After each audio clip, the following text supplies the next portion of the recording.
Hi, my name is Shannon, and I'm here to talk about my new class, Function of Memory, Photography and Context, which starts on March 7th, meeting every other Thursday from 11 a.m. to 1 p.m. with StrudelmediaLive.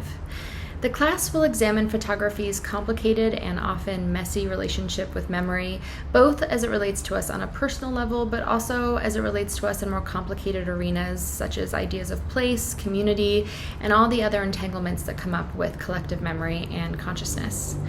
I like to design my classes to be equal parts lecture, discussion, and critique. So that means that every session there will be opportunity for you to share new work that you've made in response to creative prompts that I'll provide. But we'll also spend a good chunk of time looking at artists who are already making work in this realm, whether in the form of photography, video, writing, installation, hopefully pushing us to challenge or reinforce our ideas about memory and the image.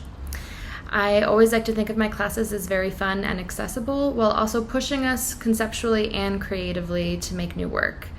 I'm so excited to meet you all, and I will see you on March 7th.